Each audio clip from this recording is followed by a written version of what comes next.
भगवान की जय। श्री राधा रमण लाल की जय। भक्तों, आज मैं एक बहुत महत्वपूर्ण बात आपको बता रहा हूँ कि हम लोगों में सबसे बड़ी गलती कहाँ होती है। सबसे बड़ी गलती हम लोगों में ये होती है कि हम अपने घर का जो पूजा स्थल है उसमें कोई भाव नहीं रखते, कोई भी हम ध्यान नहीं देते। अपने घर का पूजा स्थल पर हमको कोई विश्वास नहीं, और बाहर हम घूमे घूमे फिरते हैं। बाहर कहीं इस तीर्थ में गए, कहीं इस स्थान में गए, कहीं इस मंदिर में गए, इस मंदिर का बड़ा नाम है वहाँ गए, दुनिया भर में घूमते फिरते हैं। और अपने घर के जो पूजा स्थल है, जो अपने घर के भगवान हैं, वहाँ हमारा कोई विश्वास ही नहीं। इसका आप कारण समझते हैं? इसका मेन कारण है कि हमें खुद पे ही विश्वास नहीं। जब हमें खुद पे विश्वास होगा तो हम देख पाएंगे कि हमारे घर में जो भगवान विराजमान है, जो हमारा घर का मंदिर है छोटा सा, वही तो भगवान वहाँ बैठे हैं।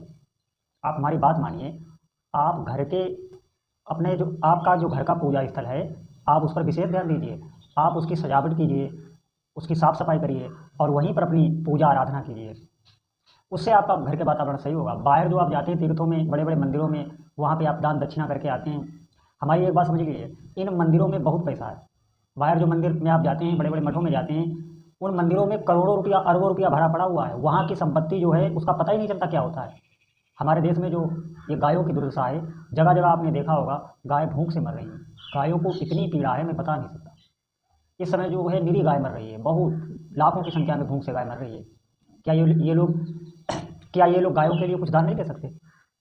अगर हमारे देश भर के जो मंदिर हैं जिनमें इतनी संपत्ति भरी पड़ी है, अगर ये लोग चाहें तो एक भी देश की गाय भूखी नहीं रहे, सबकी व्यवस्था हो जाए। लेकिन ये फूटी कौड़ी नहीं देते, सब रुपया खा जाते हैं। आप बात मानो, ये रुपया जाता कहाँ है? इन सब की दुर्दशा होगी। हम आपको बता रहे हैं, आप लोग सचेत हो जाओ।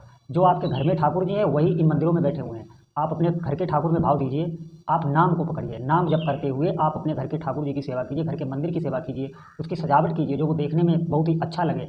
वहाँ पर आप भाव करिए, विश्वास करिए, वहाँ पूजा करिए। हम आपको सच बता रहे हैं, हमने ऐसे भी घरों को देखा है जो बहुत संपन्न हैं, पूरे घर में खुशी का माहौल है। उन घरों का नियम पता है क्या है? शाम को वो सब लोग भगवान का भोग लगाते हैं और भगवान की आरती में पूरा घर खड़ा होकर एक साथ भगवान की आरती करता है। आप अपने घर ये करते हैं? हमें घर के ठाकुर से कोई मतलब ही नहीं। घर के जो हमारे भगवान हैं, जो पूजा स्थल है, उससे हमें कोई मतलब नहीं। हम बाहर हमेशा भागते हैं। भैया, बाहर भागोगे तो भागते ही रहोगे। अगर आपका कहीं बाहर से फ़ायदा हुआ है तो हमें बताएं। अरे हमारे घर में जो भगवान विराजमान है वही तो बाहर विराजमान है। और ये बात आपको समझ में नहीं आती, वहाँ विश्वास होता नहीं। भजन जीवन में है नहीं, तो भजन ना होने के कारण हमें विश्वास ही नहीं होता। हम बाहर ही भागते हैं, जहाँ चमक दमक देखते हैं वहीं भागने लगते हैं। अरे भैया, आपको रहना घर में है, आपको रहना घर में है। वहाँ की ऊर्जा से आपका क्या होगा? वहाँ गए, आप दर्शन कराए, घर चले आए। घर में जो घर की ऊर्जा है, जो घर में भगवान विराजमान है, जो घर में पूजा का स्थल है, वहाँ की ऊर्जा आपके घर के काम आएगी। बाहर की ऊर्जा आप बाहर ही छोड़ आते हैं, वहाँ की ऊर्जा घर में काम नहीं करती। आप अपने घर के ठाकुर जी पर विशेष ध्यान दीजिए, मेरी आप बात मान लीजिए, वहीं से आपका काम बनेगा। आप खूब धन कमाइए, खूब श्रम करिए, मेहनत करिए, जो हमने जैसे नाम बताया है वैसे आप भगवान का नाम लीजिए, नाम गुनगुनाते रहिए, घर के सब काम करते रहिए। और घर के लोगों का विशेष ध्यान रखिए। घर में जो बच्चे हैं, जो स्त्री हैं और जो घर में बूढ़े बुजुर्ग हैं, इनको आप इनकी ज़रूरतों को पूरा करिए। इनके लिए आप धन खर्च करिए, इनके सुख के लिए आप धन खर्च करिए, इनके आप मनोरथ पूर्ण करिए, इनको सुख पहुंचाइए। देखो, आप अगर घर के सदस्यों को सुख पहुंचाएंगे तो भगवान आप पर बहुत जल्दी ही प्रसन्न होंगे। आप हमारी बात समझते नहीं हैं। ये जो हमें घर मिला है, जो ये घर के सदस्य मिले हैं, क्या हम जानकर यहाँ पैदा हुए हैं? अरे जब हम पैदा हुए हमें मालूम हुआ, पहले से मालूम था कि हम यहाँ पैदा होंगे? भैया, हमें कुछ, हमारे हाथ में न जीवन है न हमारे हाथ में मृत्यु है। और आप एक और बात, हाँ, एक बात ये विशेष है कि आपके दिमाग में ये बैठा रहता है कि हम गृहस्थी हैं। भैया, आपकी एक माला हम लोगों की 100 माला बराबर है। आप घर में साधना करिए, आप नाम को पकड़िए और अपने घर में ही रहिए, घर के काम करिए। घर के ठाकुर जी पे आप विशेष ध्यान रखिए। घर के ठाकुर, घर का जो पूजा का स्थल है उस पर आप विशेष ध्यान रखिए। 2 काम कीजिए, घर का जो पूजा स्थल है वहाँ पर रोज़ भोग जरूर लगे और आरती हो। ये 2 काम आप करते रहिए। और उसके बाद में जो घर के सदस्य हैं उनकी सेवा, उनको सुख पहुँचाना। ज़्यादा चक्कर में मत पड़िए। बाहर भागेंगे तो बाहर भागते ही रहेंगे, कहीं कुछ नहीं है। तुम्हारा घर ही एक मंदिर बन जाएगा, तीर्थ बन जाएगा। सारे देवी देवता तुम्हारे घर में ही हाजिरी लगाने आने लगेंगे।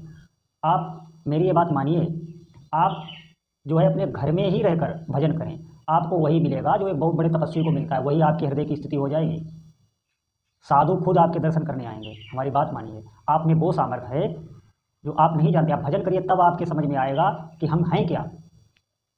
अरे जो साधु सन्यासी है, जो बाहर भजन कर रहा है, तपस्या कर रहा है, और आप घर में रहकर राम राम करिए, राधा राधा जपिए और अपने घर के काम करिए, आपको वही मिलेगा जो साधु को मिल रहा है। हमारी बात मानिए, कोई अंतर नहीं है, जबकि आप उससे श्रेष्ठ हैं। श्रेष्ठ इसलिए हैं कि आपके हाथों से दिन भर आप कड़ी मेहनत करके धन कमाते हैं, अपने परिवार के लोगों का भरण पोषण करते हैं और साथ में आप भगवान का नाम लेंगे। इससे आपका जो पुण्य बनेगा उतना हम लोगों के पास नहीं बनेगा। हम आपको सच्ची बता रहे हैं, हम आपको खुद प्रणाम करेंगे। आप अपने घर पे रहकर ही भजन करें। देखो, घर के जो ठाकुर जी हैं, वहाँ जब आप भाव से पूजा करेंगे, घर के सभी सदस्य एक साथ बैठकर शाम को भजन करेंगे और फिर एक साथ खड़े होकर घर के सभी सदस्य आरती करें। ये आप कार्य चालू कीजिए। घर के सभी सदस्य अपने घर के पूजा स्थल पर एक साथ खड़े होकर आरती करेंगे। आरती में सबको आना है। कुछ दिन आप ऐसा करके देखिए, वहीं से चमत्कार होने लगेगा। जो आपके घर का पूजा स्थल है, वहीं से चमत्कार उत्पन्न होगा। तो बड़े बड़े मंदिरों में आप जाते हैं, हज़ारों संख्या में हमने देखा है मंदिरों में भीड़ होती है, वहाँ भगदड़ मर जाती है, कई लोग मर जाते हैं वहाँ। हमने अपनी आंखों से देखा है। ऐसा अपने देश का कोई भी बड़ा सिद्ध मंदिर नहीं है जहाँ कई लोग न मरे हों भगदड़ में। बताइए। तो ज़्यादा आप चक्कर में मत करिए। आपको जो भी करना है वो अपने घर के ठाकुर जी के लिए, उनके लिए अच्छे अच्छे वस्त्र खरीदिए। आपके पास अगर धन है तो उनकी सेवा में खर्च करिए, अपने परिवारजनों की सेवा में खर्च करिए, उनको प्रसन्न करिए और भजन न छोड़िए, भजन बराबर करते रहिए। देखिए, आपको दिव्य अनुभूतियाँ होने लगेंगी, आपका घर ही स्वर्ग बन जाएगा। हम आपको सच्ची बता रहे हैं। परमात्मा का जो अभी तक हमने अनुभव किया है संतों महात्माओं, हाँ, हमने संतों महात्माओं के पास देखा है कि वो अपनी कुटिया में छोटे सा एक पूजा स्थल बनाए हैं और भाव से उसी की सेवा में लगे रहते हैं और वो स्थान उनका सिद्ध होता है। वहाँ बड़े बड़े लोगों की मूर्ति पूर्ण होती है, वहाँ भीड़ लगती है।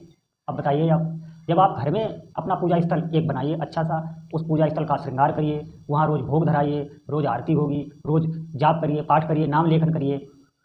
आप देखेंगे आपके घर का वातावरण बदल जाएगा। एक सुरक्षा घेरा आपके घर को चारों तरफ से घेर लेगा। आप बिल्कुल सुरक्षित निर्भय हो जाएंगे। हमारी बात मानिए, सब प्रकार की प्रसन्नता आपके घर में आ जाएगी। आप अपने घर के पूजा स्थल पर ध्यान दीजिए, ज़्यादा आप भाग दौड़ में ना पड़े। बाहर कहीं कुछ नहीं है, जो भी हमें भगवान ने दिया है उसी से हमें अपना काम बनाना है। भगवान का नाम पकड़िए और अपने घर की ही सेवा पूजा में लगिए। मेरा आपसे हाथ जोड़कर यही निवेदन है।